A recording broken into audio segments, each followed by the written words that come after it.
Descubre nuestra programación y prepárate para ver mucho más. Más puntos de vista, más deporte, más series, más arte y ciencia, más música y cine, más documentales, más entretención para grandes y chicos.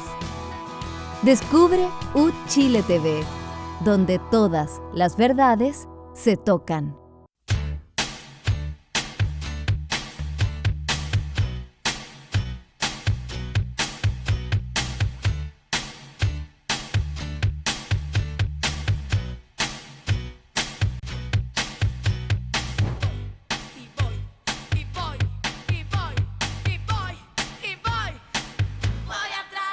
Bienvenidos y bienvenidas a un nuevo episodio de Descabelladas. Estamos discutiendo aquí detrás de cámaras si a nadie le falta Dios. ¿Usted le falta Dios? Estamos hablando de hombres. No, a mí a veces me falta Dios, sí, me falta. Pero bueno. A los ateos nos falta Dios. A los ateos nos falta Dios. A usted le falta Dios. Me falta, sí. Me encantaría tener algo de que... Te quejáis de llena. O sea, en el sentido del dicho, no me falta nada. No, no te falta nada. Pero en el sentido religioso literal, sí. Pero como uno siempre necesita Dios, cariño, nos llegaron estos regalos de una persona anónima. Sí. Es un guatero con semillas y una velita con palo santo para espantar todos los... ¡Ay, qué falta que nos pase a las brujas! Claro, para espantar todos los males y todo, hacer saumerio y chao, chao, 2025. Oye, muy agradecida. Sí, las tres, porque fue un regalo para las tres. Para Muchas las gracias. tres y absolutamente anónimo. Así que le damos las gracias, pero también aprovechamos de contarles que este es el último programa del año. ¿Sí o no?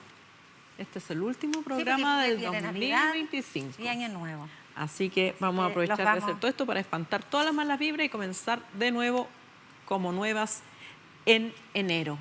Quien está comenzando el año con mucha energía es el presidente electo José Antonio Kast. Vamos a ver en este programa las verdades tras su triunfo. También vamos a ver los primeros pasos que está dando. Luego analizaremos quién pierde con la derrota de Janet Jara y lo que está pasando en la Corte Suprema, donde por primera vez una mujer va a presidir esa institución. Si alcanzamos, y esperemos alcanzar, vamos a hablar también de la tremenda sacudida que hay en Gendarmería por un caso de enorme corrupción. Ya. ¿Sí? ¿Lo hice bien? Anuncié todos los títulos. Me falta anunciar quién va a ser nuestro entrevistado. Cristóbal Belolio, doctor en Filosofía Política, máster en Teoría Jurídica y Política, abogado, licenciado en Ciencia Política y académico de la Universidad Adolfo Ibáñez, con quien profundizaremos todos los temas que vamos a tratar a partir de ahora. Entonces, todos ustedes saben que este fin de semana, el domingo, hubo elecciones presidenciales. Se impuso José Antonio Kast por un 58, algo, no recuerdo el número, pero 58,16 o 17. Y Janet Jara obtuvo un 41,80 y algo. 6 por ahí. Sí. Casi 86. Ya, claro. casi 42. Exacto. Entonces, de todas maneras, el triunfo de José Antonio Kast fue abrumadoramente mayoritario y gracias a una cosa que se ha destacado en muchas partes, no es malo repetirlo, gracias a la robustez de nuestro sistema electoral, los resultados los conocimos rápidamente y sin debate al respecto. Yasna, vamos a partir con las razones del triunfo de Kast. Hay varias, porque se ha especulado sobre cientos de miles, pero yo elegí, en primer lugar, el voto obligatorio. Esta es la primera vez que un conjunto de al menos 3, 4 millones de chilenos y chilenas votan por presidente de la República. Son personas muy desconfiadas de la élite, y la élite es el gobierno. No hay un sentido de élite vinculado a clases, sino que la élite está vinculada al poder.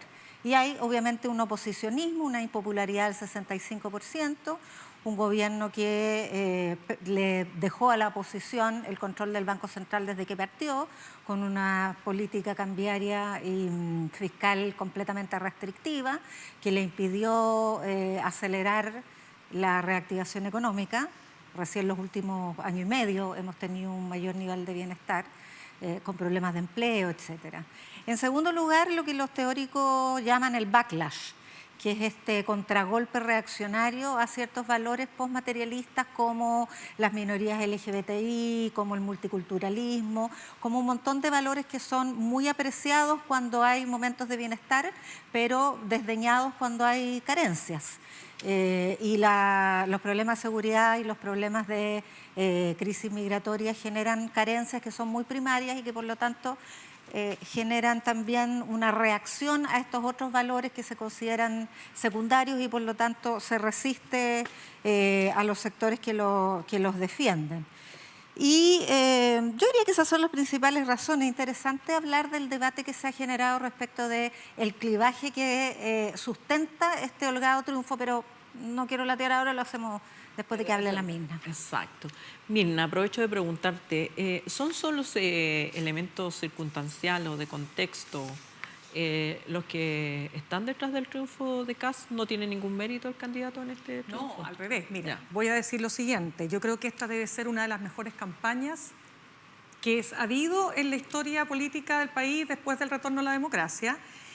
¿Por qué lo digo? Primero, porque usó una agenda súper de sentido común, inmediata, el tema de la seguridad, inmigración, empleo, economía.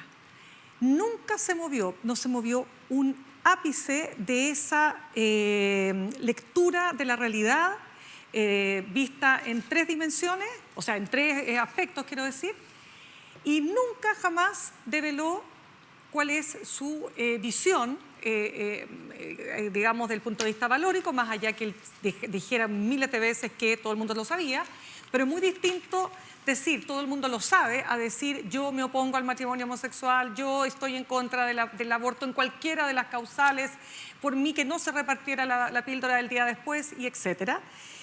Y lo otro, supo aprovechar muy bien este rechazo muy importante que tiene el gobierno, por cierto, 60%, nada muy distinto a lo que pasó con los gobiernos anteriores.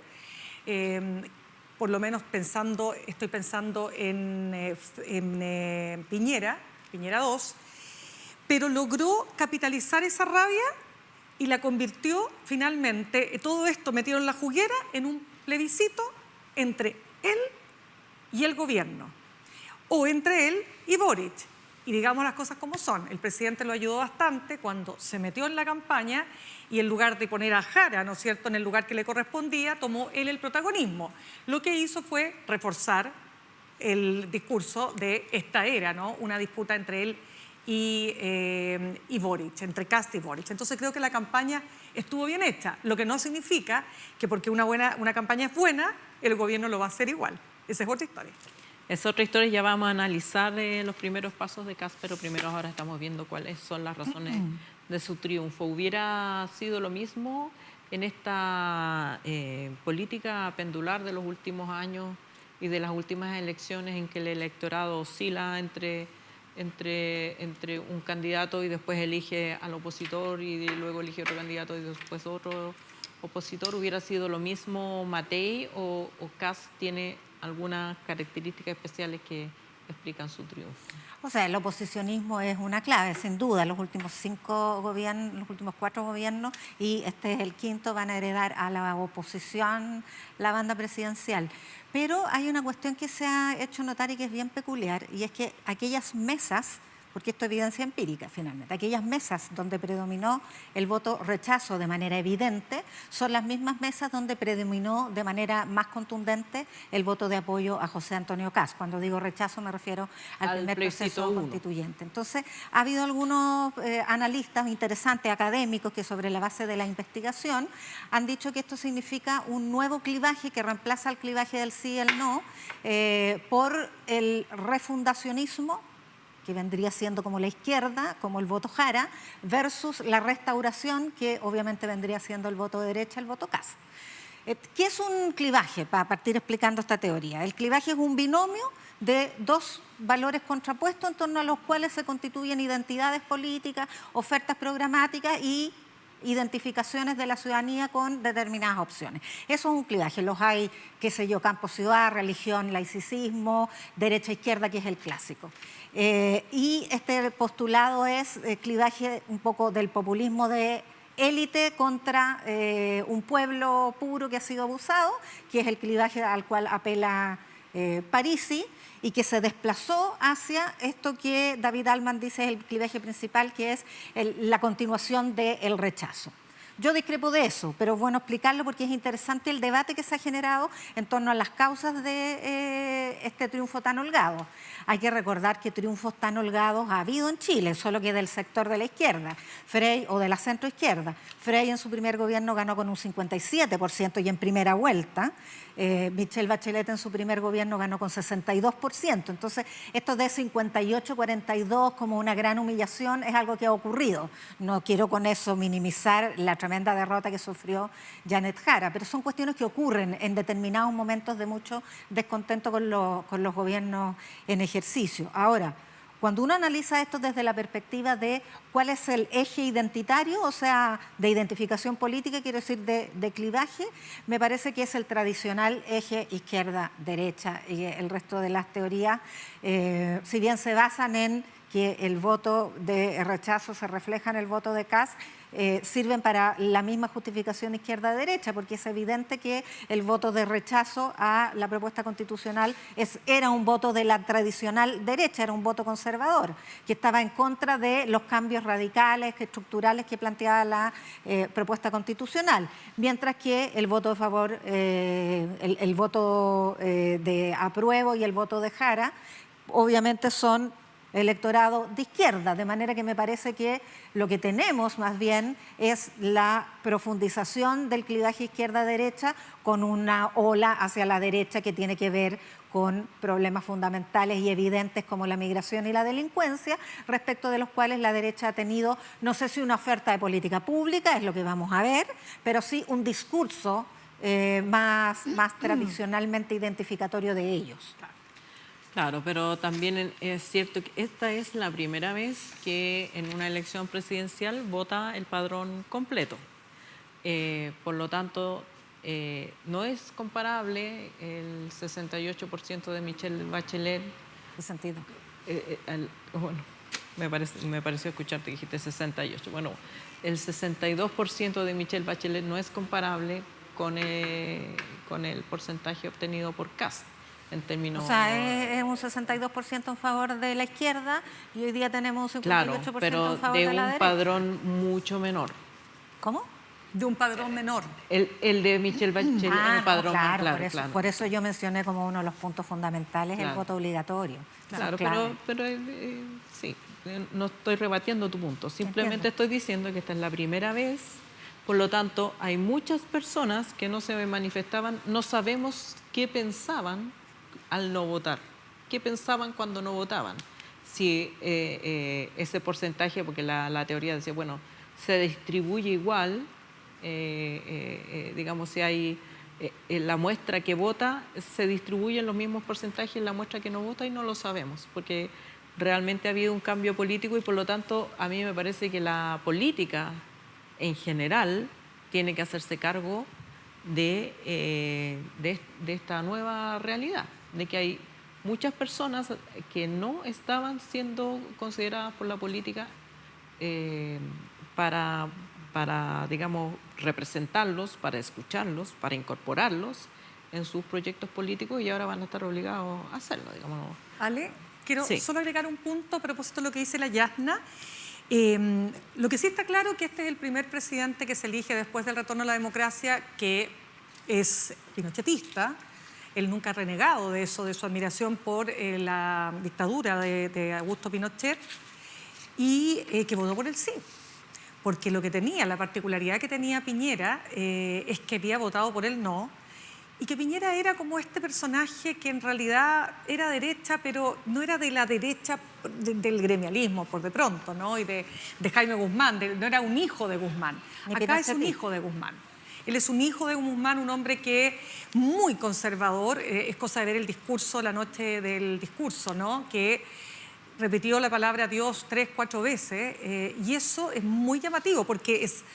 Eso por un lado, ¿no? La impronta, el dar gracias, que me parece estupendo, yo encuentro fantástico que un presidente electo dé las gracias a su esposa o a su pareja, lo encuentro lindo, está súper bien, pero de nuevo, nos Pero muestra... perdona, ¿Ah? gracias a esta esposa que me regaló mi suegro.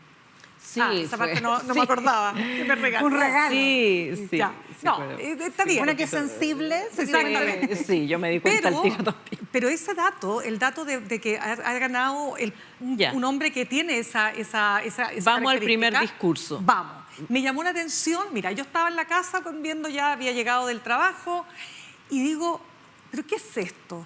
¿Es el discurso de un presidente electo? Y no porque yo esté esperando un Barack Obama, ¿cachai? O sea, no estoy esperando el mejor representante de la retórica política que ha avisado el planeta. Pero era más bien, y lo voy a decir con todo respeto por todas las juntas de vecinos, junta de vecinos a la cual yo también pertenezco, yo también pertenezco a una junta de vecinos, pero era como que acaba de ganar el presidente de la junta de vecinos. O el centro alumno. Exacto, y le estoy contando a usted, porque mire vecino, si usted... Está bien, uno podría decir, es la manera que eligió su equipo de comunicaciones, que podría ser la forma de llegar a la persona común y corriente.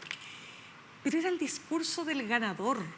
Entonces había un tono lento, lento, lento, como que le faltaban 10 cafés inmediatamente a la avena, pero además era el ganador.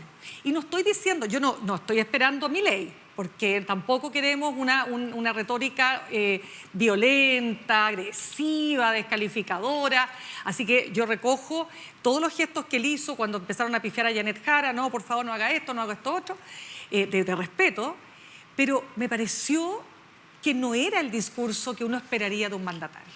Menos de alguien que obtiene el 60% de los Exacto. votos, casi el 60%. Que... A ver, si circunscribamos este análisis en los primeros pasos que ha dado el presidente electo. Pero partamos porque por el discurso y después nos vamos a los primeros pasos, porque... es que es el primer sí, paso. ya. Por eso me parece que es interesante circunscribirlo en ese contexto, porque si es la primera acción que hace un presidente electo, es por lo tanto la primera huella en su nueva etapa de vida social, en su nueva etapa de vida cívica y por lo tanto como representante de, tal como dices Mirna, del 60, del 58%, para no ponerle O sea, tanto. créetelo, ¿no? Créetelo. Creo que tuvo un problema con... A ver, fue un pésimo discurso, ¿no? Yo tampoco desdeño las capacidades oratorias de los presidentes centroalumnos, pero claramente uno espera de un estadista más que de un presidente centroalumno. O sea, de centro alumno... Yo he Ya, conocido. son mejores. Oye. Son mejores, sí. Buenísimo. En segundo lugar, fue un discurso absolutamente confesional. O sea, parecía un rezo. Y muy autoritario. Las palabras autoridad, orden y Dios, no las conté y me dio un poquito de lata volver a escucharlo para hacer el conteo semántico, pero creo que predominaron al menos unas 10, 15 veces cada una. Pero además hizo un guiño a Escrivá de Balaguer que nadie ha notado, fíjate. Él dice en un minuto, a propósito de que compren un tarro de pintura para pintar los grafitis, en lo que a cada uno le toque, que haga bien por el gusto de hacerlo bien. Esa es una frase casi textual del líder de la orden del Opus Dei, a la cual él no pertenece. No, pues sí, pero no, ¿quiénes claramente son? buena parte de su base social sí lo Sí. pertenece. Sí adhiere a esa orden. Y es un guiño que además tiene un significado político tremendo, porque es un centro... O sea, el Opus Dei sabemos el poder que tiene en Chile. Y es parte además del confesionalismo que permeó todo este discurso. Ahora, me llama la atención la interpretación que le hacen los sectores de apoyo, por ejemplo, la editorial del Mercurio, que anoté una frasecita porque al día siguiente dice que este discurso le permitió mostrar una faceta apartada de la caricatura que sus detractores han querido construir de él. O sea, que no es un presidente autoritario, que no va a ser un presidente autoritario. Y eso lo dice el Mercurio acá, pero resulta que el The Economist en el otro lado, al otro lado del Atlántico, lo que dice es que se trata de una persona que promete deportaciones, cárceles de máxima seguridad y recortes presupuestarios. En otros países estas políticas han presagiado una erosión de la democracia y el Estado de Derecho. O sea, aquello que se ve como evidente desde afuera, aquí tratamos de edulcorarlo. Entonces, bueno, creo que... ¿Sabes qué me pareció a mí? Me pareció, porque lo escuché todo pacientemente, 51 minutos de nada, porque no tenía... O sea, de una... Y eso que lo estaba leyendo, porque yo dije, invocación. bueno, pensé que al comienzo estaba improvisando y que después iba a leer el discurso, porque tenía un teleprompter acá, Yo un también teleprompter allá. pensé lo Tenía mismo. el discurso Quiere en como papel el por si le fallaba el teleprompter. Ya, O sea, ¿y cuándo empieza? Pero ¿y cuándo empieza esta cuestión? No empezó nunca. Gracias. Esto lo vamos a hacer entre todos. Me dio la impresión de alguien que sintió miedo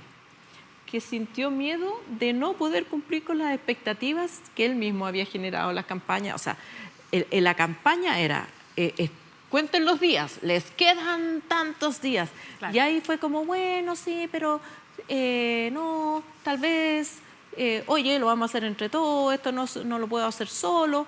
Como que fue un discurso para aplanar las expectativas de una manera muy poco efectiva. Generando esta sensación de unidad, pero a mí me dio la impresión de una persona que sintió miedo después de haber... es como el cabro que, no sé, porque cree que dice que voy a ir a la disco y a conquistar a todas las chiquillas. Se achunchó.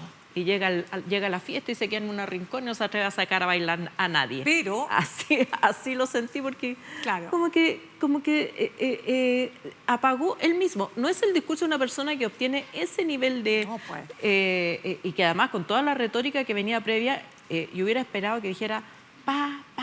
Pero, digamos, ¿sabes qué? independiente, por supuesto, son políticas Claro.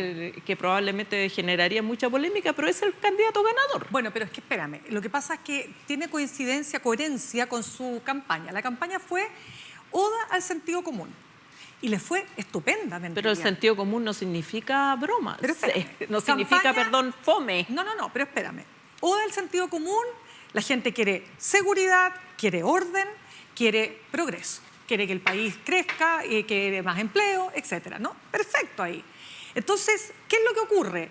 Que la campaña, como campaña, fue muy altisonante y muy de ofertón político, como todas las campañas, hay que ser justos aquí, pero con una particularidad. Él prometía cosas imposibles. Voy a echar a todos los extranjeros, después no los voy a echar, en realidad los voy a invitar a salir, etcétera, todos los que están irregulares.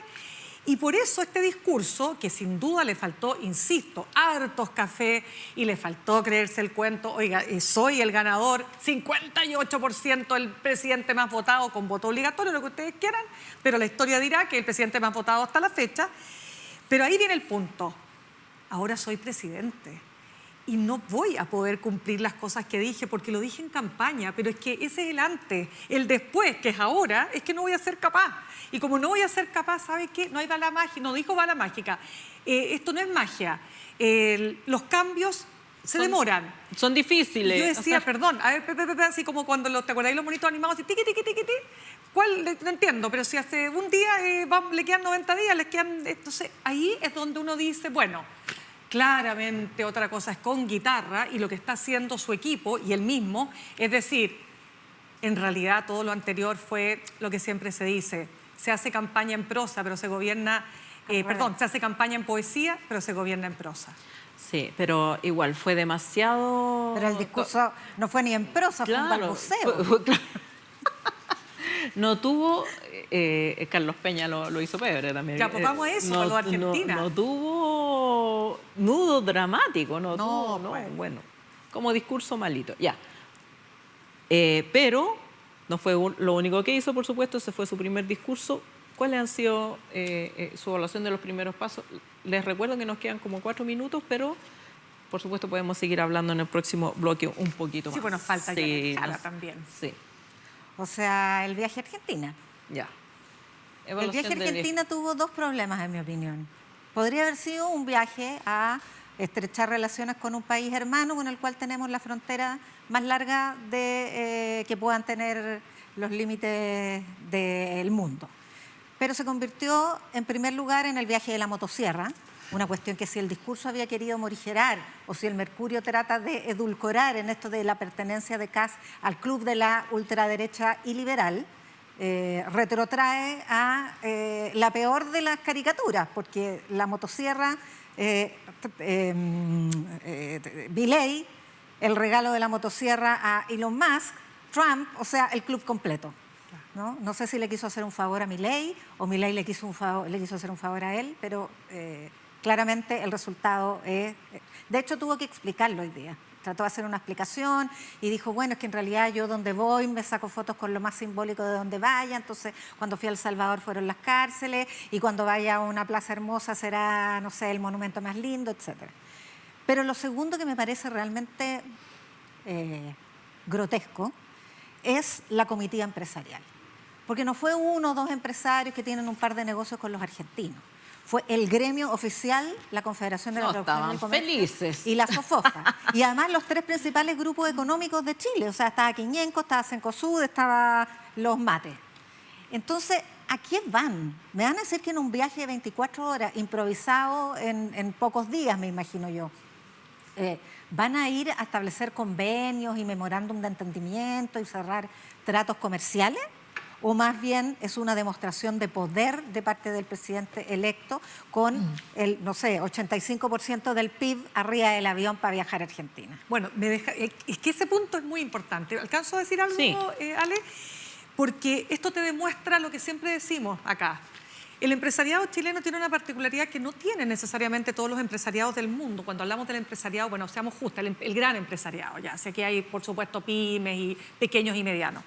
Y es que son profundamente vinculados a los partidos de derecha. O sea, tienen una conexión con lo ideológico hacia la derecha muy fuerte. Porque nos venden la pomada de que, oye, pues si a lo que les importa a los empresarios es ganar dinero. Que son pragmáticos. Son súper pragmáticos. Bullshit, como diría mi pareja. Sí, por supuesto que les importa ganar dinero, pero a la hora de poner el voto, ellos tienen y están perfectos en el sentido de que todos tenemos derecho a tener el domicilio político que queramos. El problema es que es demasiado fuerte en Chile, no hay matices, no hay contrastes. Y ahí entonces es donde aparece este viaje. Un viaje que la propia presidenta de la CPC, Susana Jiménez. Susana Jiménez decía... ¿Cómo olvidar ese nombre? Exacto. Tenemos agendas comunes, tenemos agendas parecidas, ¿no es cierto? Claro, con los argentinos y por supuesto acá también con el presidente electo, nos unen muchas cosas, en fin. Pero ahí está el punto, porque no olvidemos que los empresarios, las grandes fortunas de este país, desde el 2019 hasta la fecha, han empezado a sacar su plata del país. Esto está estudiadísimo. Nosotros tuvimos acá una investigadora del COES, Rachel Teodor, que ha estudiado la fuga de la riqueza y de los capitales, ¿no es cierto?, durante el estallido, después del estallido, y esto evidentemente que se acentúa en la época de Boric. ¿Por qué, dice ella? Porque lo ha estudiado, ha entrevistado mucha gente, muchos empresarios, miedo, pánico, lo que ustedes quieran. Pero resulta que hoy día hay un nuevo gobierno, un gobierno del color político que representa a la gran parte de los grandes empresarios. Y la gran pregunta es, ¿volverán esos dineros que sacaron? ¿Y saben lo que respondió? Porque la entrevisté hoy día, que no es tan probable que vuelvan. ¿Por qué? Porque esas inversiones ya las hicieron afuera. Ya hicieron la pega de armarse toda una historia afuera. Pero hoy día salió el informe de política monetaria y resulta que la inversión está duplicada al 7%, las proyecciones de inversión. Entonces, no, te digo. No pero son ellos, serán los extranjeros. Pero es que eso es el contraste, que mientras la inversión extranjera aumentaba en Chile, no así la inversión de los capitales chilenos. ¿Por qué? Por todas las razones que tienen que ver con lo político, con la desconfianza, el gobierno de Boric, la izquierda, el comunismo y el cuco. Pero el punto hoy día es ese, que esto nos demuestra, este viaje, que efectivamente hay una concordancia absoluta. Déjame Ya. hacerte un solo punto muy breve, pero es Es que, que vamos a ir a es la pausa y analogía. vamos a volver. Vamos a volver Déjalo- con este déjalo tema. planteado, Se los así como- prometo, porque todavía no hemos hablado de Sí. la intención de vivir en la moneda y yo creo que es un tema que tenemos que tratar. Exacto. Así que vamos a volver. Guárdate tu comentario. Nos tenemos que ir a una pausa. Y les quiero contar que Uchile TV y Radio Universidad de Chile presentarán Tiempos que Muerden. Cada semana la periodista Faride Serán Chelech dialoga con destacados invitados para analizar juntos estos tiempos complejos, tiempos que nos interpelan, nos desafían y nos golpean, a veces por su ferocidad. Todos los viernes a las 20 horas. Nos vemos en un ratito.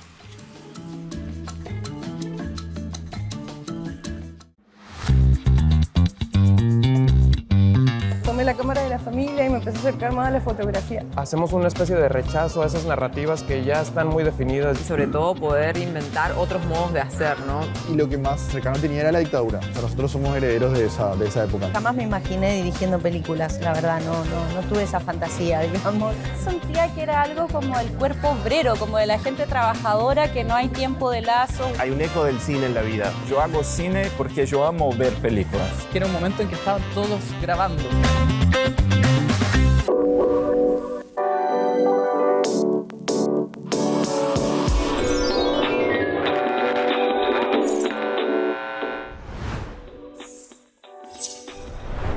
Revelados no es solo un programa de entrevistas, es también un programa de retratos.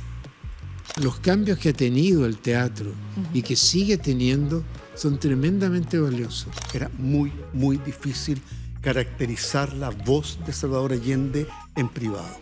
Tenía que exponerse sexualmente a la fuerza con un hombre tanto mayor, digamos. Eso era muy fuerte para el público. ¿Y qué es lo que hace la vida?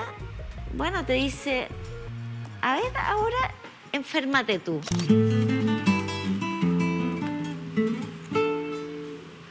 Melodías de esa época. Que se me ocurrió en la micro Nuestros invitados nos traen sus fotografías más preciadas. A través de ellas recorremos sus biografías y sus obras. Han venido muchos al programa y vamos por más. Y alguien dijo alguna vez que el que no tiene un retrato es como que no hubiera existido.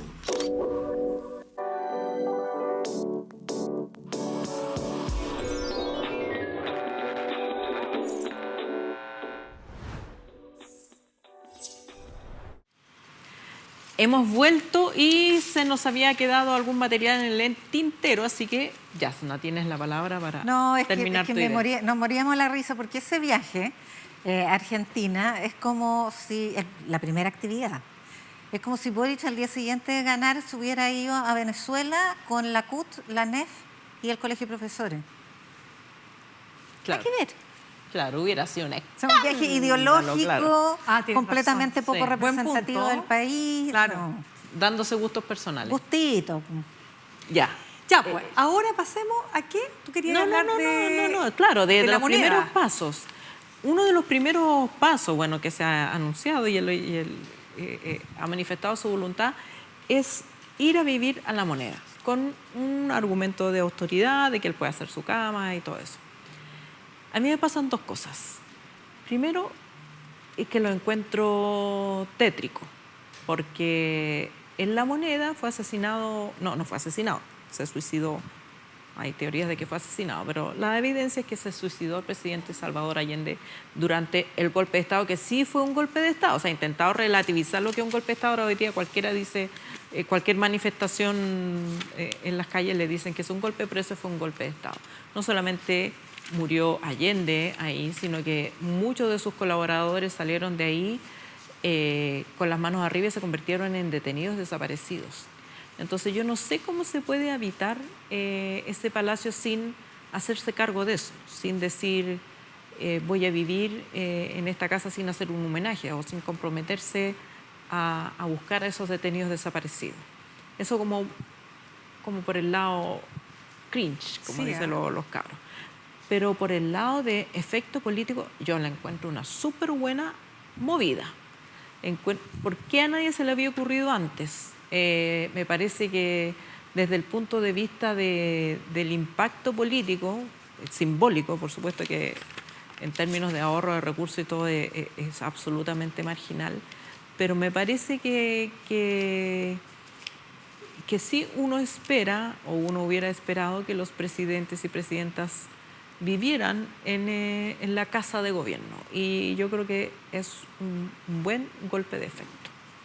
Sí, yo no tengo mucho más que decir al respecto. Me gustaría, si me permites, hablar un poco sobre lo que pasó con Janet Jara, ¿o no?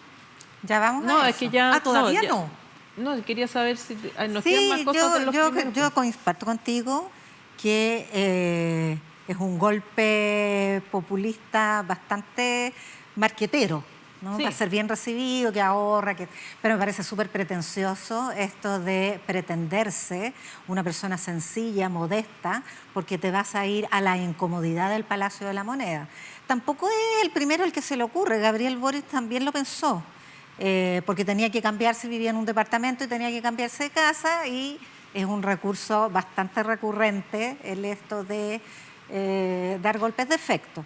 Quiso hacerlo y le dijeron que, de acuerdo a las normas del Consejo de Monumentos Nacionales, el Palacio de la Moneda no se puede modificar, es un monumento, por lo tanto no se pueden alterar las habitaciones, no se pueden alterar los escritorios, incluso el mobiliario, es parte del patrimonio físico del país. Para el día del matrimonio se abren las puertas y se muestra esta solemnidad de un palacio de gobierno. Entonces esta pretensión de dárselas de sencillo, modesto, y si no puedo habilitarme me voy con mi saquito de dormir. Yo quisiera tener un presidente que duerma bien, que esté contento, para que pueda gobernar de la mejor manera posible. Y si eso significa que esté pernoctando en una casa lujosa, bueno, allá él con su casa lujosa, que parece que sí lo es.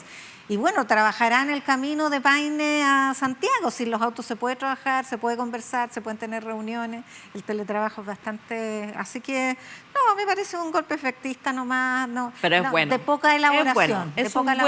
Es un buen... No lo encuentro tan bueno. Ahora, en el Palacio de la Moneda, para quienes lo conocen, no hay duchas, no hay... No, si hay una piecita. Hay una pieza para el personal de seguridad.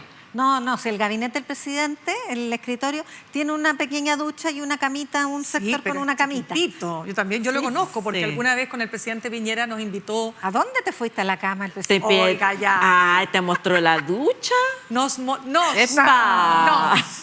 Y tenía su camita chiquitita, una cama de 1,5 plazas, creo que era, y no sé si al día... Es para dormir siesta, pero yo creo que Piñera no dormía siesta. Yo creo que no. Te aseguro que no. Pasaba en bandas.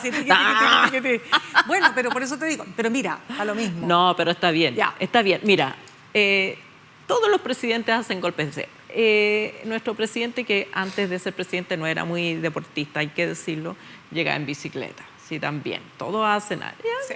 Pero son cosas pretenciosas. Son cosas, sí. Golpes de efecto demasiado vulgares, me parece a mí. Sí. Ahora, si como pegan, es la política. Pegan. Como es la política. Bueno, en estos casos. Ya. Pasemos a Jara, pues no Jara. Nada. ¿Quién pierde cuando pierde Jara? Mira, lo primero que hay que decir es que lo de Jara era imposible, porque aquí se ha dicho que se hubiese tenido, bueno, por supuesto, todas las críticas contra el equipo que estuvo detrás, partiendo por Darío Quiroga, como que faltó la profesionalización, dicen algunos.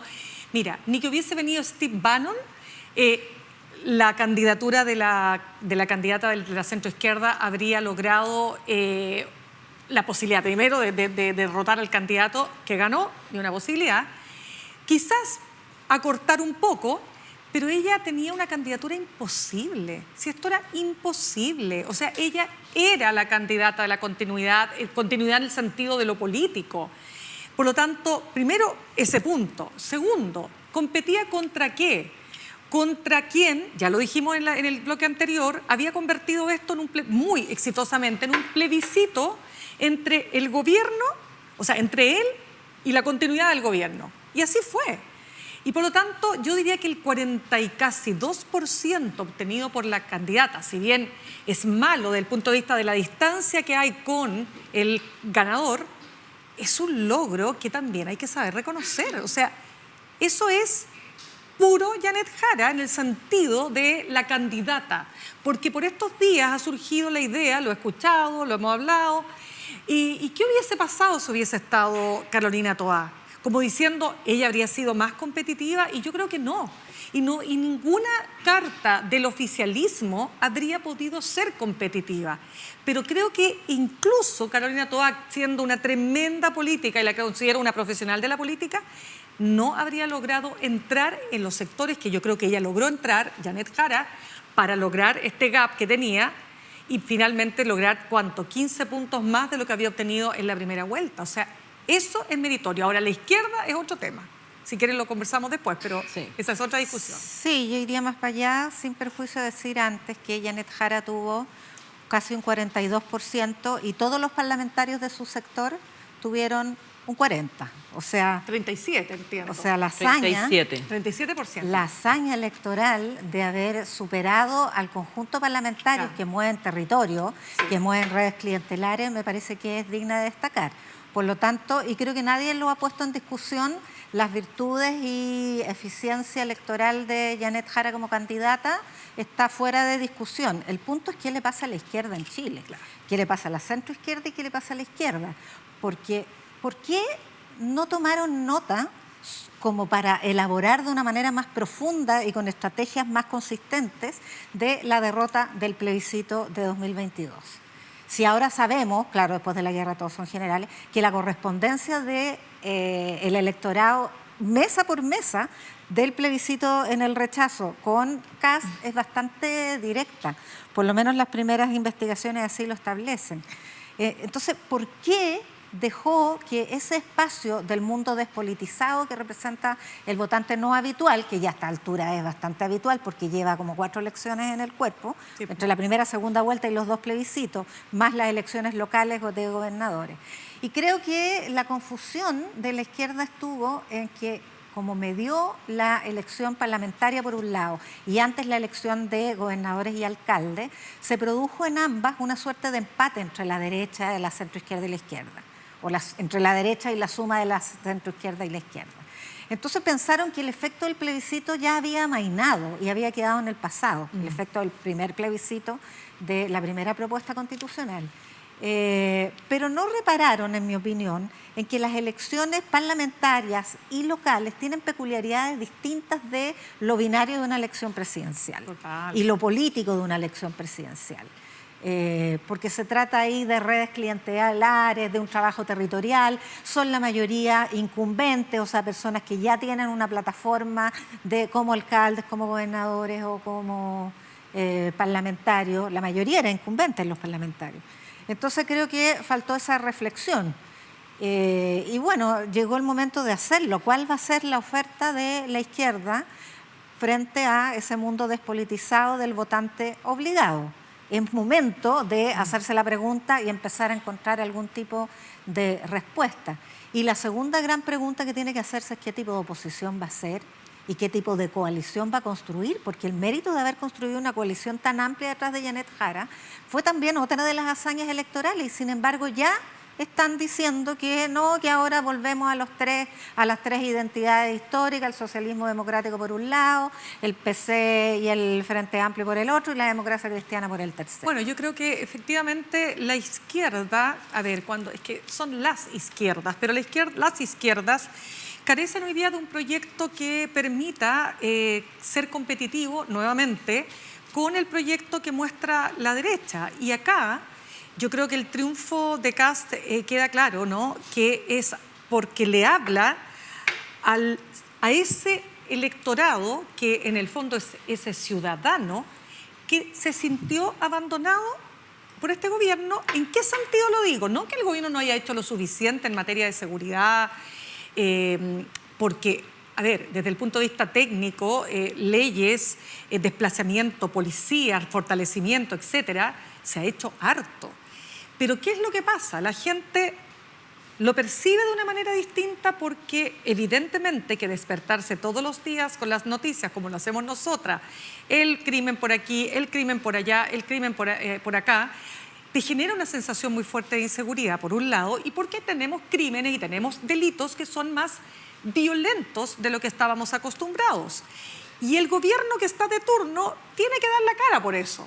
Si la explicación está en el fenómeno transnacional, si este tema es más complejo, multifactorial, la gente no le importa eso. La gente dice, yo no quiero vivir en un país así. ¿A quién castigo? Al que está de turno. Y eso es lo importante. ¿Por qué lo digo? Porque cuando asuma Kast, también le va a pasar. Él no va a resolver el problema de la criminalidad de un día para otro. Esto que decía Rodolfo Carter, senador electo del Partido Republicano por la Araucanía, y que decía que se van a dejar caer en Temucuicui sin aviso.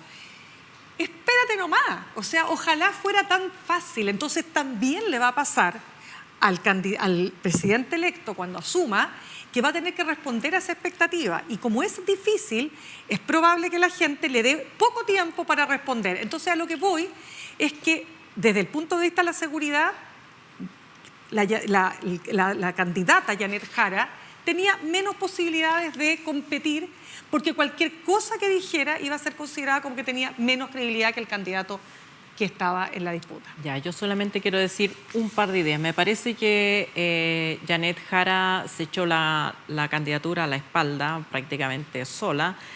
En general, las coaliciones ya sacaban este cálculo que iban a perder y hubo muy poca gente dispuesta a quemarse. No había alguien que dijera, yo voy a ser el ministro de Hacienda, digamos, que tuviera un peso muy grande, en fin. Entonces, creo que desde ese punto de vista lo hizo bastante bien. Aparentemente el sesgo anticomunista no creo que haya influido más en ella de lo que hubiera influido cualquier otro candidato de la coalición. Sacó 11 puntos más del nivel de aprobación de gobierno, le fue bastante bien y quedó instalada como una dirigente política importante. Vamos a analizar los discursos. El discurso de ella estuvo bastante sólido, con un relato bien imponente, pero es una persona. Y la coalición que logró respaldarla, que era bastante amplia, está en lo que nosotros habíamos hablado tras bambalinas. Yo dije, bueno, menos de 45% van a empezar a comerse los ojos y eso es lo que está pasando. El socialismo democrático le echa la culpa a Boric y al Frente Amplio. El Frente Amplio le echará la culpa a no sé quién o a no haber respaldado suficiente al gobierno.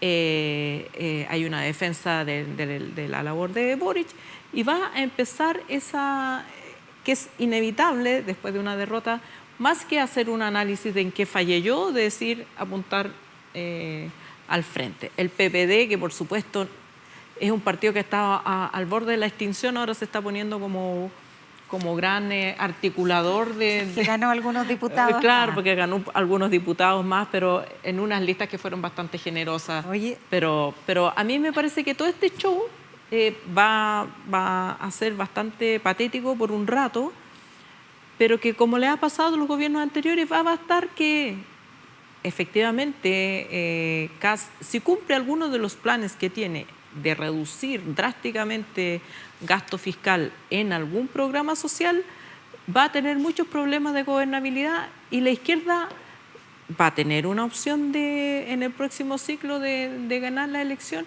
y eso les va a hacer creer que se solucionan todos los problemas.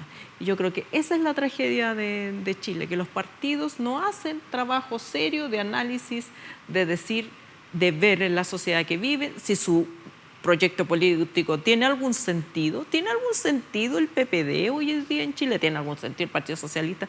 ¿Tiene sentido? No se hacen esa autocrítica y entonces van elección tras elección. Ahora, ¿cómo nos refugiamos para la próxima elección y tener alguna posibilidad de gobernar sin saber mucho qué es lo que realmente le ofrecen al país como proyecto político de largo plazo. Ya, pero yo creo que pedirle esa reflexión casi ontológica a los partidos de decir tenemos sentido, ya es casi suicida. Lo que sí a mí me ha llamado la atención de esta discusión es el paso de factura, porque está bien, se requiere un tiempo para hacer el duelo y lamerse las heridas. Y no tomar decisiones sobrecalientes, sobre todo respecto del debate que hay de cómo estructurar la coalición opositora a partir de marzo, o las coaliciones opositoras. A pesar de que se logró un paso histórico al poder fraguar una coalición, y ahora por la borda, como si no fuera suficiente la derrota. Pero me llama la atención la culpabilización al Frente Amplio, porque es retrotraer el debate al estallido y la Convención Constitucional, cuando toda la culpa se le echaba al Frente Amplio por su, entre comillas, wokismo. A ver, en primer lugar fue el socialismo democrático el que retardó las políticas redistributivas durante largos 20 años, ¿verdad que no son los 30 años ni los 30 pesos? En segundo lugar, el PPD fue el primer partido woke de Chile. Yo me acuerdo cuando Guido Girardi andaba con calcetines morados con verde, representando las demandas de género, en buena hora, claro. pero que de pronto eso se convierta en la gran causa de la derrota de la izquierda me parece un poquitito pretencioso. Entonces, creo que el debate está siendo poco profundo. Ojalá que con los congresos, comités centrales y esas cosas del fin de semana se pueda... Pero yo creo que la reflexión más profunda que nos ha hecho la izquierda es por qué las izquierdas que pretenden representar al pueblo no representan al pueblo. Bueno, es que ese es un punto súper relevante, porque cuando tú tienes un 60% de rechazo y un buen 30% de apoyo que se mantuvo estable, no olvidemos que el presidente Piñera llegó a tener 6% de apoyo. O sea, si tú sacas el promedio de las encuestas durante todo el periodo de este gobierno es superior al de los gobiernos anteriores. Pero ese 60 incluye los sectores populares donde ganó Kast. O sea, Kast ganó, aparte de ganar en todas las regiones, en la mayor parte de las comunas, ganó en los sectores populares. Entonces, ¿por qué la gente del pueblo... Menos en los sectores populares de la región metropolitana, que también es un dato importante. Está bien, pero ¿cómo? Que menos, ya, pero a lo que voy. ¿Por qué ese pueblo le dio la espalda al gobierno? ¿Qué pasó ahí? Y ahí yo creo que tiene que ver con una cosa que le costó mucho a este gobierno y sí le costó al Frente Amplio, Yasna, que es conectar con ese tema, con esa agenda que era menos propia de su sector y más propia. Yo no te digo derecha. Que no le costó al Frente Amplio, te digo que toda la izquierda tiene esa misma responsabilidad. Sí, pero no es lo mismo. Quien hizo el pacto con los colectivos sociales, con la lista del pueblo en la Convención Constitucional fue el Partido Comunista, no fue el Frente Amplio. Estoy hablando del socialismo democrático, estoy hablando como de la socialdemocracia. El tema seguridad de hace rato venía levantándose mucho más en ese sector que lo que hacía la izquierda de la Prodignidad, digamos, del Partido Comunista con el Frente Amplio. Eso no es así. Yo lo veo... pero no te... O sea, te voy a decir más, los programas de gobierno 2021, ninguno hablaba de crimen organizado. Pero por supuesto, hablaban de delincuencia, de los portonazos, de los robos, pero el crimen organizado como fenómeno irrumpió en el año 2021 a finales. Exacto, pero producto de la pandemia. Pero por supuesto, y por eso gana Boric, y por eso hoy día gana Kast, porque el país cambió sustancialmente, pero sí hay una reflexión que no se hace desde el punto de vista de lo que pasó con los votos que llevaron a Boric al poder. Muchos de esos votos eran votos prestados, y lo que entendió la izquierda en el poder del Frente Amplio y del Partido Comunista, pero hablemos del Frente Amplio, era que esos votos eran adhesión, es decir, la adhesión electoral era adhesión política y lo mismo le puede pasar hoy día a Kast. Eso es lo que dice Darío Quiroga, pero también así es la democracia. Así es la democracia. O sea, tú dices, ya, estos son los votos tuyos, son los votos de primera vuelta. Eso es lo que dice Darío Quiroga. Ya un 26 y tanto... Janet Jara y el otro... En primera vuelta. Ya, en primera vuelta. Esos son los votos de los leales. Ya. Los demás son los votos que votan o en contra de o por no votar por el otro lado. El 25% de Matei, el 30% de París y se fueron a Janet Jara. Claro. No, por 25% de Matei, no, por 13%. 25%. ¿De qué te hablas? El 25% del 13%. El 25% de la votación de Matei ahí sí. se fue a Janet Jara. Y el 30% de la votación de Parisi, o sea, del 20%, se fue a Janet Jara. Ya, está bien, está bien, está bien. Bueno. Según el Faro UDD, yo no tengo idea. Bueno, pero pero eso también es artificial. O sea, también es decir, bueno, entonces, como que si el otro electorado no tuviera una opinión política. O sea, aunque sea eligiéndolo por mal menor, están votando a conciencia por una persona pinochetista. Y están votando por una persona pinochetista que, aunque no haya agitado mucho, todo el mundo sabe que Kassa es pinochetista. Pero es que a la gente no le interesa a nadie, ese día. Ya. Por eso que efectivamente el clivaje sí, ya no forma parte de esta elección. A lo que voy es que tú no puedes decir, solo este porcentaje, el resto de los votos lo va a perder. No, depende de lo que vaya a hacer. Depende de lo que vaya a hacer y cómo vaya a gestionar. Yo creo que el sistema democrático chileno tiene un problema de impotencia. Impotencia de partida a los 4 años. Ningún gobierno, sino el que sea, puede cumplir ninguna promesa relativamente de las que hace. Entonces vamos de impotencia tras impotencia y se va generando frustración en el camino. Pero eso no excluye el hecho de que los partidos políticos están mirándose el ombligo normalmente, constantemente, todos los partidos políticos, y no se hacen cargo de lo que supuestamente su razón de ser. Pero ¿cuál es la razón de ser de la izquierda? Tiene razón de ser la izquierda, y si tiene razón de ser, ¿cuál es? Pero evidente, pero ojo, en contraste, sí el Partido Republicano viene trabajando concienzudamente en generar un relato, una narrativa. Pero eso sí es la relativa de la... Mira los diarios, mira el Mercurio de 1990, mira el Mercurio 1994. Siempre la derecha ha estado, no, la delincuencia. Pero ya, sí, ahora miramos con romanticismo la delincuencia de los 90, pero siempre han estado. Quiero el cogotero. Claro, pero siempre han estado con que el Estado se cae a pedazos. ¿Cómo olvidar? Se les acabó la fiesta a los delincuentes del primer gobierno del presidente Sebastián Piñera. Claro. ¿Cómo olvidar las campañas que vinieron después? Si todo eso estamos de acuerdo, pero el solo hecho que hoy día un hombre que forma parte de esa historia de la dictadura, que admira a Pinochet y que votó por el sí, esté llegando a la presidencia de la República, nos habla de un nuevo Chile.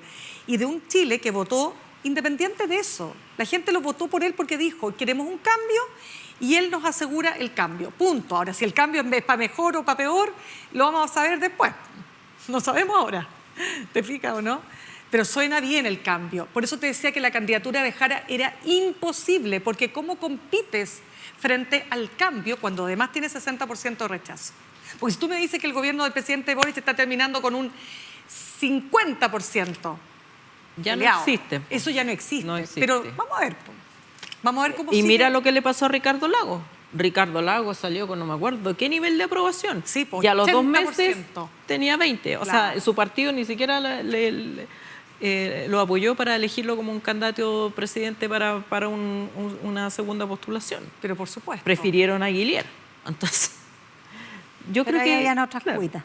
Ahí había otras yayitas. No era solo la popularidad. Otras yayitas. Bueno, nos quedan unos minutos, nos quedan 2 minutos para hablar de la justicia. Yo creo que va a tener que hacer una ensalada para hablar aquí la Yasna. entre la presidencia de la Gloria Corte Ana Suprema, Chevesic. Gloria Ana Chevesic. Creo que hay un par de cosas importantes que decir respecto de ella, y también lo que está pasando con Gendarmería. Hay hartas, Ale, pero yo destacaría una primera respecto a al tema de género en la Corte Suprema. Es la primera mujer en la Corte Suprema. Siempre la primera mujer en cualquier institución llama la atención, pero la justicia tiene una peculiaridad mayor porque es una institución particularmente conservadora y anquilosada en valores bastante anticuados, por decirlo de manera eufemística.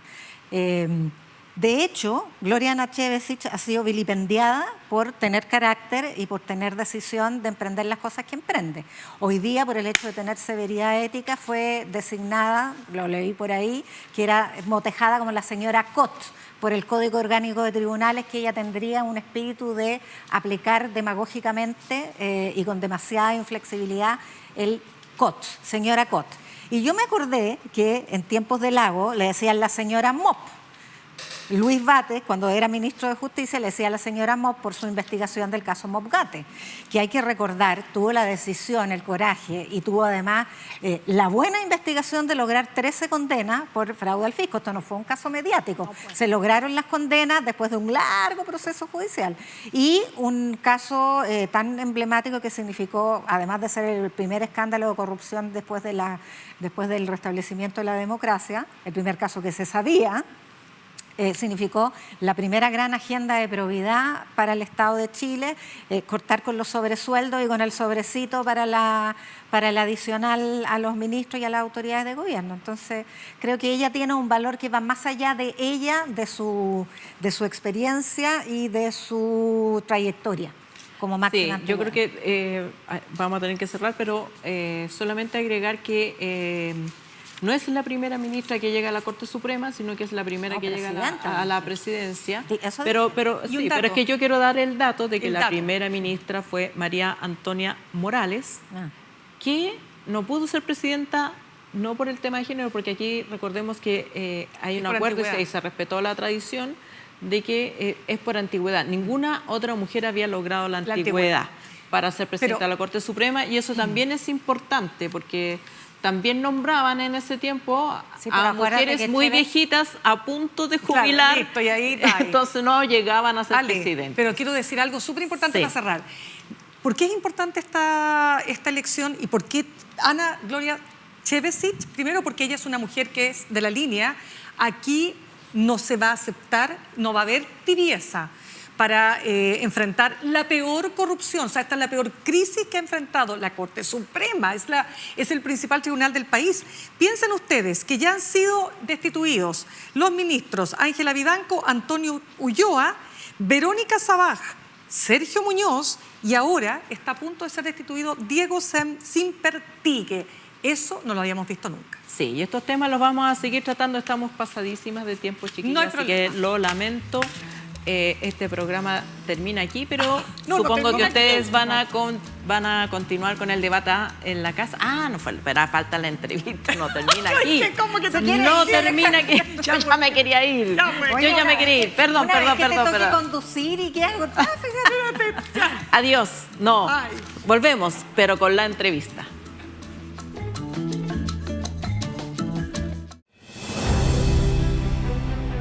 Uno ve que las empresas contaminan y para uno sería fantástico que no estuvieran aquí, pero es la fuente de trabajo que tiene la gente. El salmón, lejos, tienen menos huella de carbono que cualquier otra cosa proteína que tú te comas. Chiloé es una zona de sacrificio. Bueno, la actividad forestal es una de las actividades más relevantes, ¿cierto?, en la zona centro-sur del país. Nunca pensamos que iban a arrasar con todo. Marató es un proyecto de planificación territorial. Propone la extensión ordenada de la localidad de Puchuncaví hacia el oeste. El negocio escandaloso, por medio de una operación inmobiliaria, hacen que se cometan aberraciones tremendas, ¿no? No tenemos alcantarillado, no tenemos hospital, no hay nada. SQM desarrolla sus labores en la cuenca del Salar de Atacama. Varios ecosistemas van a ir muriendo en el tiempo. Pero antes se veía todo el salar con agua, pero hoy ya no. Para mí las salmoneras no aportan realmente en nada cuando pienso que la importancia de hoy es sostener y cuidar la vida. Y digamos que mala tampoco, pero ellos no respetan las nacientes de agua. Es la moneda de transacción para sacrificar este territorio.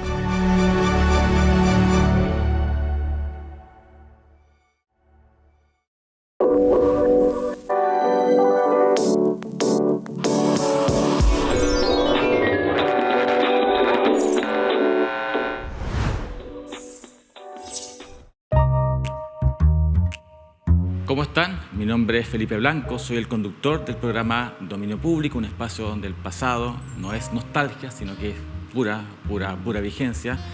Aquí lo que hacemos es rescatar del olvido películas, muchas películas, que en cierto modo también ayudaron a construir lo que hoy día entendemos por lenguaje cinematográfico y que por distintas razones han quedado un poco atrapadas, digamos, en el tiempo. Mi tarea en ese sentido, digamos, es explicarles precisamente el rol y la importancia que han tenido esas películas, buenas o malas, y por qué es importante particularmente verlas hoy día en este contexto y y por qué esas mismas películas de hace 20, 30, 40 o 50 años pueden decirnos algo respecto de lo que está ocurriendo hoy. Espero que sigan viendo el programa y espero que estén atentos a las próximas emisiones acá en Dominio Público en Uchile TV. Muchas gracias.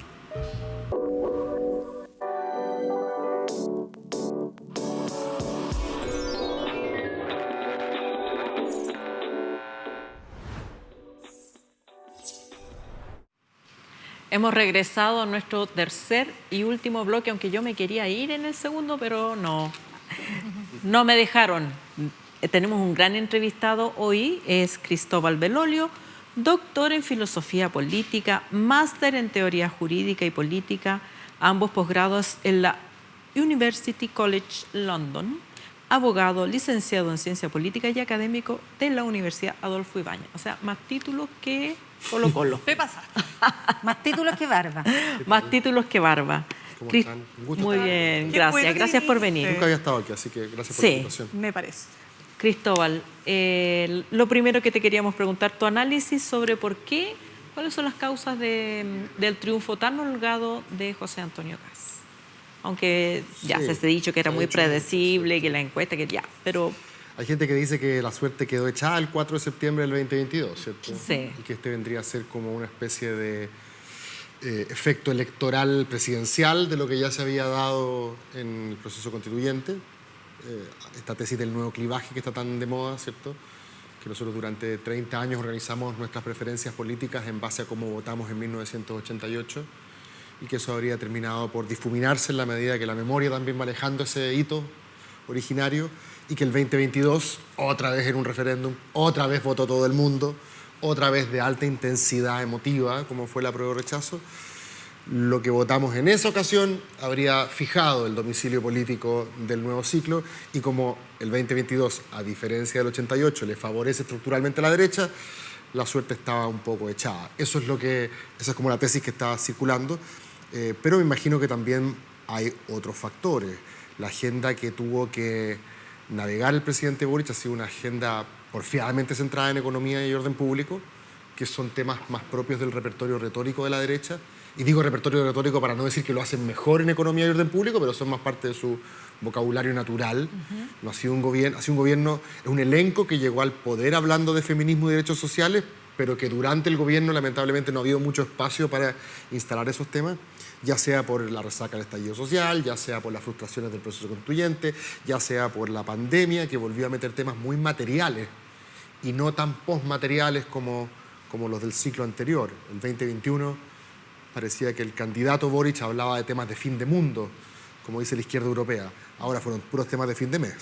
O sea, no había cambio climático, no había vacuna, claro, no había reconocimiento, no había plurinitodes, ¿cierto? Sí. La candidata Jara en su primera aparición en la franja se va a instalar a la frontera del desierto con 2 drones para monitorear la inmigración ilegal. Entonces, ya, eso habla de que un poco la agenda se movió hacia la derecha y por más que la candidatura oficialista trató de ir a jugar en esa cancha, la credibilidad en esa cancha la tiene más bien la derecha. Entonces yo creo que hay varios factores como ese y si queréis le sumo uno más. El ciclo oposicionista en Latinoamérica, el que tiene no mantiene.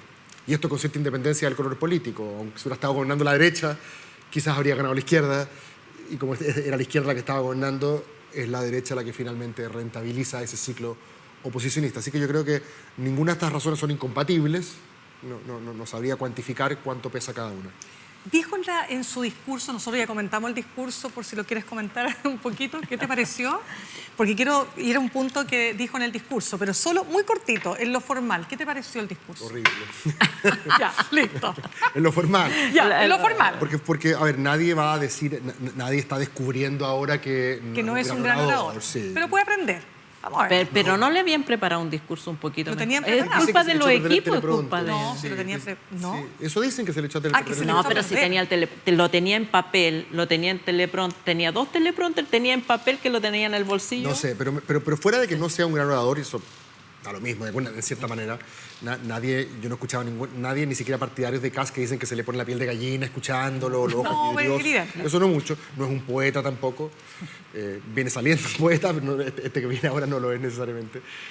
pero además desestructurado, raro, ¿cierto? Como que costaba seguirle el hilo, de repente hablaba de cosas que eran como grandes y de repente cosas chicas entre medio, como que no había una especie de... Pero de hilo dijo algo que es lo que te quiero preguntar. Mira, Vamos él dice en un momento al fondo, habla del gobierno de emergencia y dice emergencia no implica autoritarismo o algo de autoritarismo. La pregunta es, ¿hay algún riesgo de alguna, digamos, pulsión autoritaria en Kast considerando su historia o lo ves descartado por la institucionalidad chilena? No, yo no descarto nada. No pongo la mano al fuego por nadie a esta altura. Porque después te van a mostrar el video. Después queda el clip.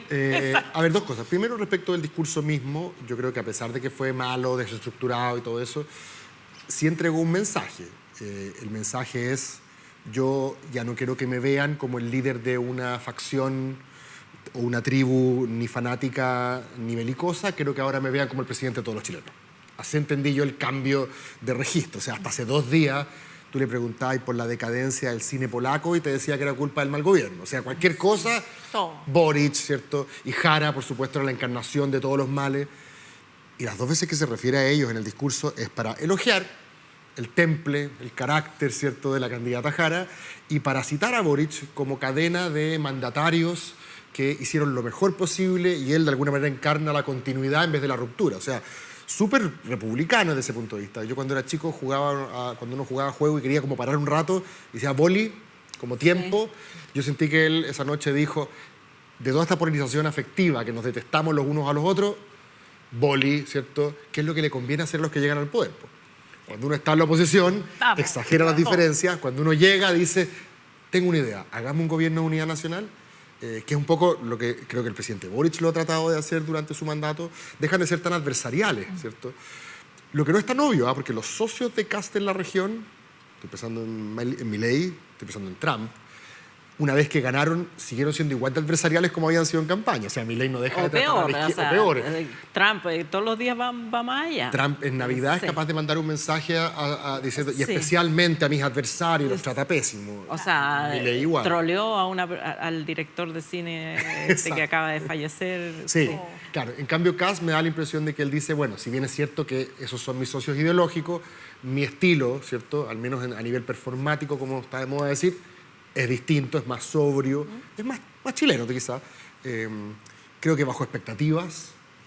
Ya no solamente la cuestión no se va a acabar la delincuencia y la economía se va a recuperar al rato, sino que trasladó ciertas responsabilidades sobre los hombros de los ciudadanos. Eso me parece súper interesante. Claro. Como que, oye, Chile va a ser mejor si ustedes se levantan más temprano, hacen bien la pega, pintan los grafitis de la muralla, visitan a sus viejos y alimentan saludable a sus niños, como que cosas que tenían que ver con la conducta, digamos, individual de las personas, más con el rol de las instituciones. Eso me parece súper... Pero eso es muy religioso, ¿eh? Sí, de hecho, ven como de cura de pueblo todo el sermón, por así decirlo. Así que estas cosas me llaman la atención, como que él trató de cambiar el registro y pedir como una tregua. De hecho, escribí una columna que justamente a propósito de lo religioso se llama La tregua de Dios, porque es lo que se llamaba en la Edad Media cuando la iglesia pedía como un boli para parar la violencia en los campos. Él pidió una especie de tregua, que es lo que usualmente hacen los que están en su posición.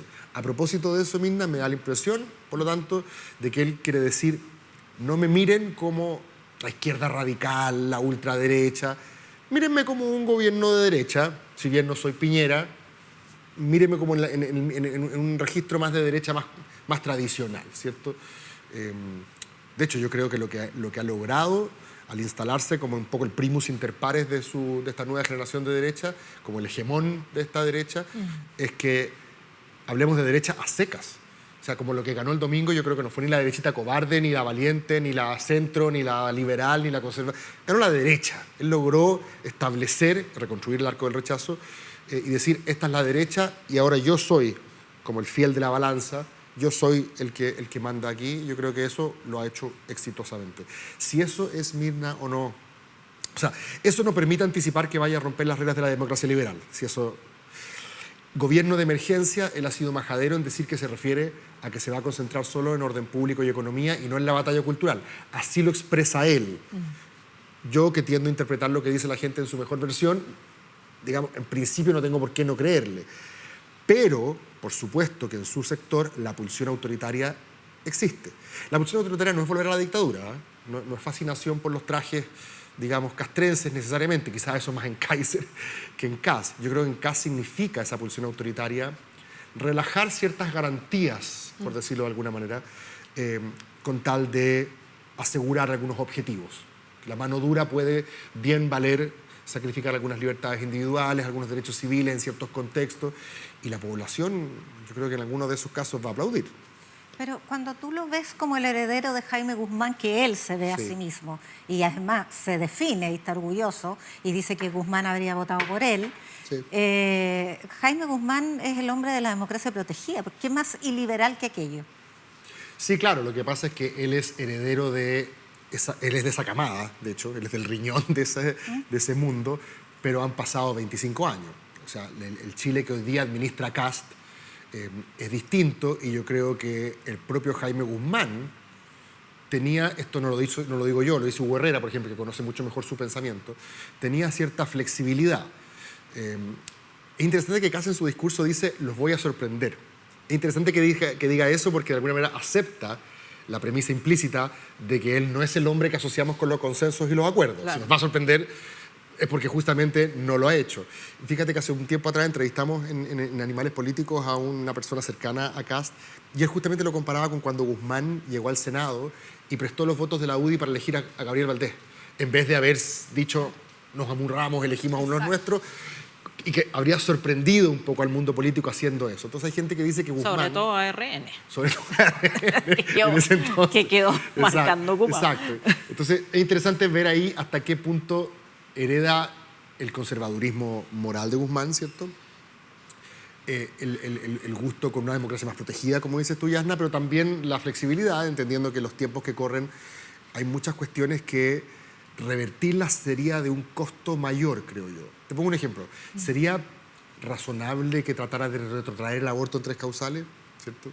Sería puede cambiar el reglamento. ¿Ah? Puede cambiar el reglamento, puede hacer cosas más sutiles. Claro, pero cuando en Chile más del 70%, creo que ya estamos como el 80% de chilenos que lo apoya. O no sé, te pongo un ejemplo. Gastar las balas ahí. Claro, o volvamos a la democracia protegida, volver a, no sé, pues decretar la inamovibilidad a los comandantes en jefe. No, claro. Si tú eres presidente te conviene concentrar el poder, no darles más poder. O sea, como que hay una serie de cuestiones que yo veo que estructuralmente es imposible volver un poco atrás. Y no estoy tan convencido si es porque Kast entiende el proceso de secularización cultural y liberalización política de la sociedad chilena, o sencillamente por táctica estratégica. No tengo idea porque yo no veo corazones, pero me parecería muy torpe que tratara de hacer algo digamos, como un retroceso civilizatorio en ese sentido. Ya, pero va a Argentina y se hace ese video con la retroexcavadora. Sí, no es retroexcavadora, es la motosierra. La motosierra, pero que todo eso me parece un exceso de entusiasmo, y a veces el exceso de entusiasmo es una torpeza. Y es una torpeza sobre todo, aquí permítame ser polémico nomás, pero si es que Boric hubiese ido a saludar, te pongo un ejemplo, a un presidente cercano en Brasil o en Lima 2 días después de haber ganado, ¿qué es lo que habría dicho Kast?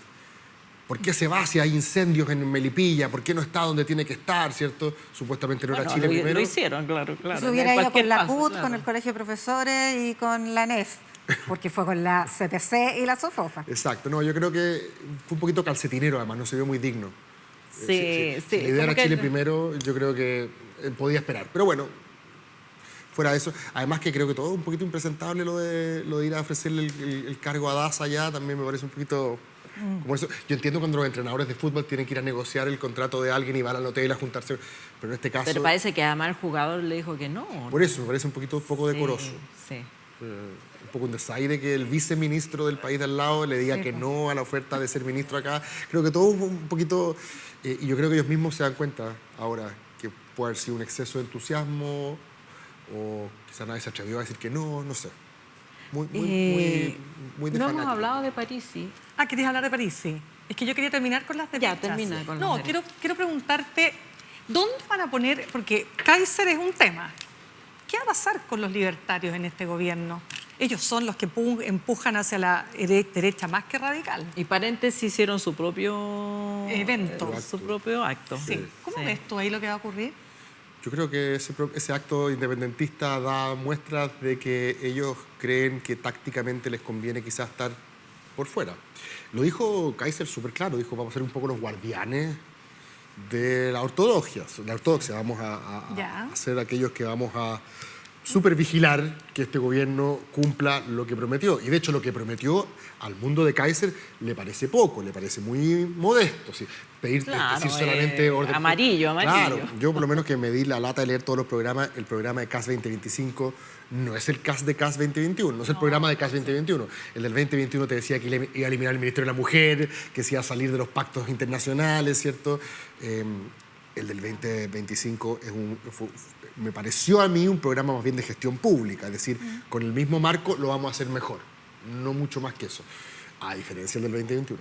Y por lo mismo me da la impresión, Mirna, que el 2021 teníamos polarización ideológica y afectiva. O sea, Boric decía no hay ser humano ilegal, migrar es un derecho, y el otro te decía zanja y alambre púa. Uno te decía vamos a refundar Carabineros, y el otro te decía le vamos a entregar armas a los guardias de supermercado. Uno te decía, ¿cierto?, todes, y el otro te decía vamos a eliminar el Ministerio de la Mujer. O sea, ideológicamente eran dos alternativas muy distintas. En 2025 me da la impresión a mí que nos quedamos con la polarización afectiva, lo seguimos detestando los que están uno al otro lado, pero programáticamente, yo creo que el último debate fue el mejor ejemplo, la pregunta no era qué tan en desacuerdo estaban, sino si cada uno era sincero al decir lo que estaba diciendo. Entonces ella le decía a Kast, pero tú no te gusta la PGU. No, me encanta. O sea, la discusión no era... ¿Qué otro? Claro. Yo la quiero cambiar. ¿A ti no te gustan las 40 horas? No las voy a tocar. Pero ¿cómo si tú no las voy a tocar? O sea, y hubo momentos bien curiosos en el momento, por ejemplo, cuando ella dice luz verde al proyecto de Irainsen, y él es el que se preocupa del impacto ambiental. Cuando ella dice que su gobierno no quiere que tenga chapa ni feminista ni machista, que es una cuestión que una feminista yo creo que... Hasta ahora están preguntándose, ¿y qué pasó? Y él dice que el tema de cambio de identidad de género, si una persona se quiere autopercibir de otro género, a él le da lo mismo. O sea, hubo un momento en el cual era raro como esta especie de coincidencia. O de cruces. De cruce charquicán programático, que yo creo que tiene que ver con el hecho de que ambos interpretaban de que la agenda porfiadamente estaba centrada en temas de orden público y economía. Ahí había que jugar. Ya no queda ningún cosmopolita en Chile. No queda nadie diciendo, oye, los efectos maravillosos de la migración. O sea, hasta Artés, o sea, el más humanitario fue Maine Nichols, que decía, por favor, no pongamos minas antipersonales. Claro. O sea, el resto...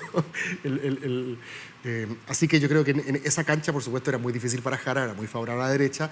Y Kaiser heredó, yo creo, la franja más exuberante del discurso de Kast 2021. O sea, Kaiser 2025 fue Kast 2021.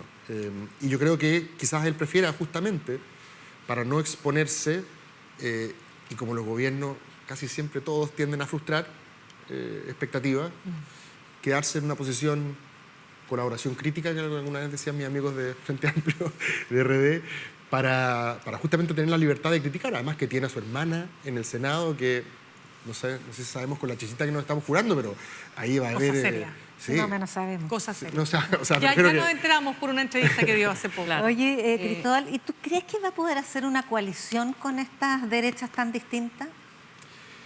Yo creo que Kast... Kaiser. Sí, no, yo creo que Kast hizo...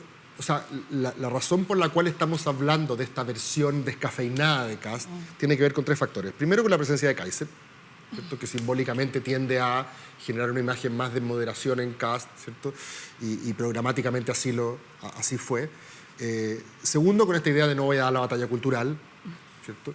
Y en tercer lugar, ojo, que yo creo que está pensando en reducir la resistencia que él generaba especialmente en mujeres, jóvenes, y la que hizo perder el segundo plebiscito constitucional. O sea, igual fue una estrategia. Por supuesto, pero yo creo que esas cosas, la presencia de Kaiser, la renuncia a la batalla cultural y la presencia de Chile Vamos es lo que le va a permitir a él proyectar esta imagen de un gobierno más, como te decía, más moderado de lo que pensábamos. Y sigue siendo un conservador, sigue siendo un ultramontano, pero más de lo que quizás se habría mirado, si tú me hubieras dicho hace 4 años atrás. Yo creo que todos estos elementos contribuyen a descafeinarlo. Y la presencia de Chile Vamos, por supuesto, que le sirve en ese sentido.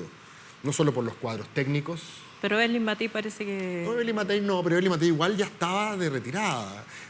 Joaquín Lavín también estaba de retirada. Muchos de ellos, no nos olvidemos, son la generación del presidente Piñera, que de alguna manera les pasaron municipios termales como premio en la trayectoria. Ya venían como de vuelta, ¿cierto? El caso y Lavín se encuentra con Las Condes de nuevo, que era como una manera de terminar, y empieza a subir y se siente con la pachorra suficiente para ser candidato en la última. Lo de Evelyn Matei un poco también, era ya la vuelta de toda su trayectoria. Entonces, que Evelyn Matei no participe no me llama mucho la atención, digamos. Lo que sí yo creo es que los cuadros técnicos de Chile Vamos, que participaron en los gobiernos de Piñera, son importantes para Kast y le permiten a él decir: esta es una coalición amplia, no sigan hablando de la derecha radical o la ultraderecha, esto es la derecha a secas. Y como el poder aglutina y el poder es un pegamento atractivo, ¿cuántos hay hoy día hasta de amarillos y demócratas tocando esa puerta? O sea, ya lo vimos. Especialmente. Él tiene sus bases también, pues. Él tiene sus bases, pero todos los presidentes de alguna manera tienen que frustrar a sus bases, como parte del juego. Si no, preguntémoslo al actual. Sí. Bueno, nos encantaría seguir conversando, nos quedan muchos temas. Vas a tener que venir de nuevo, porque no hay primera sin segunda. Se nos acabó el tiempo, así que ahora sí me despido.